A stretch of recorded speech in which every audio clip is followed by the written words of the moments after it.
Hey guys, and welcome back. In this episode, we will explore Moder, the main villain in David Bruckner's 2017 masterpiece horror film, The Ritual, which is based on the 2011 horror novel of the same name by Adam Neville.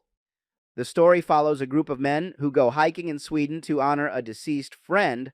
One of them trips and hurts himself, forcing the group to cut through the forest to take a shortcut back to the lodge.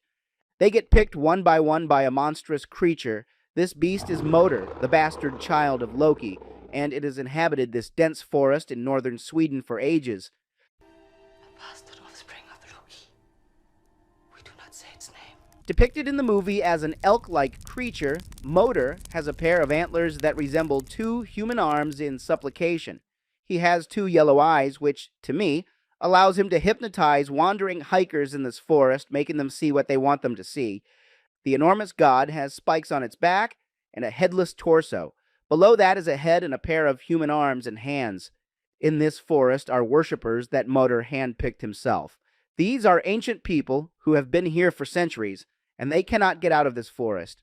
In exchange for their worship, Moder grants them immortal life. We worship it. It keeps us here. Let us live beyond natural life. No more pain. No more death. Moder is not found in any mythology and is rather the creation of the author, Adam Neville.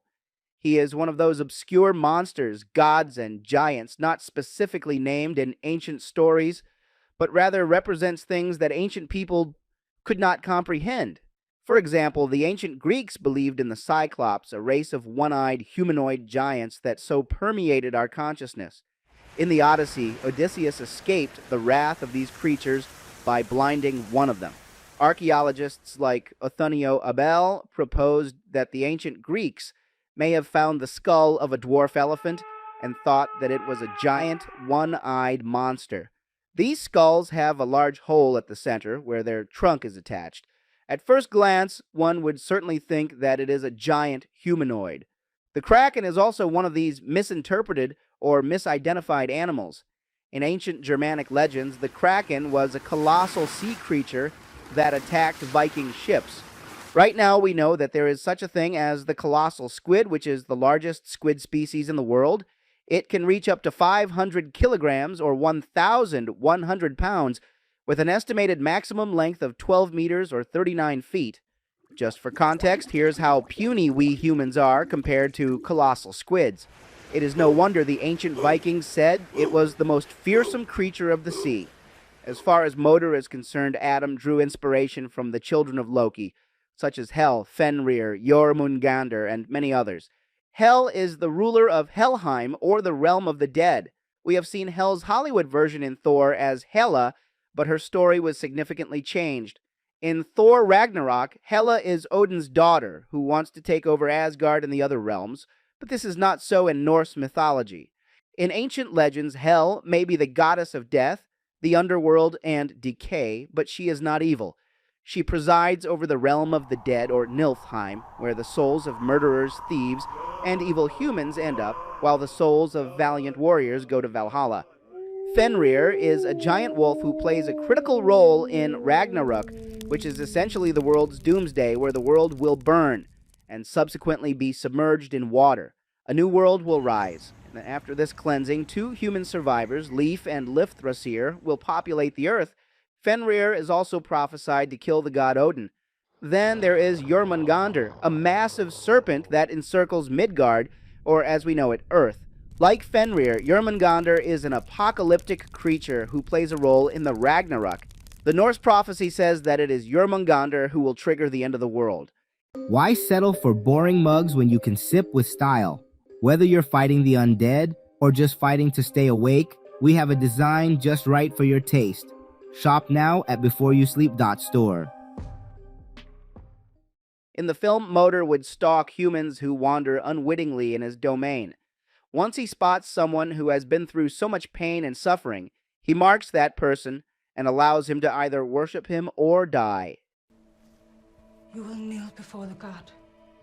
If not, it will hang you from the trees. In this case, Moder chooses Luke, as he is the one who emotionally suffered the most in their group when he saw their friend die of a mugging attack in a liquor store. Those who have no mark will be sacrificed to Moder, but before that, they must go through extreme physical, mental, and emotional agony.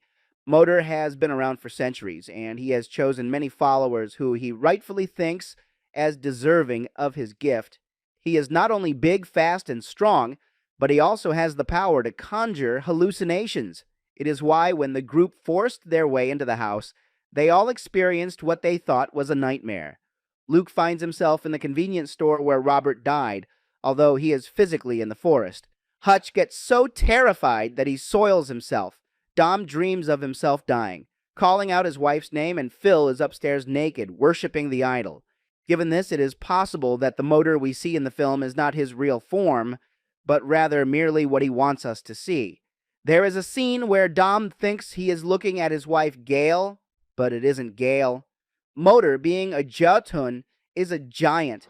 Jotuns are the opponents of the gods, and although most of them live in Jotunheim, some, like Loki, reside with the gods in Asgard. Contrary to popular belief, not all Jotuns are giants.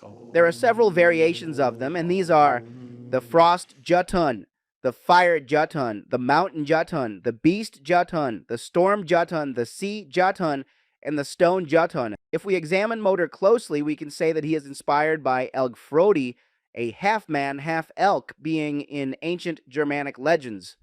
Elgfrodi is a hero, but other stories use the same name to depict supernatural beings that have elk-like characteristics. Elgfrodi is essentially the Greek equivalent of a centaur. However, German legends are unclear as to whether he has 2 or 4 legs. If you haven't seen The Ritual yet, I strongly recommend that you watch it. The characters are relatable and the scenery is breathtaking. The story unfolds not so quickly, but also not so painstakingly slow that it becomes lethargic. If you enjoyed this video, then I recommend you watch what's on your screen right now. Do not forget to like, comment, and subscribe. Thank you for watching, and see you next week.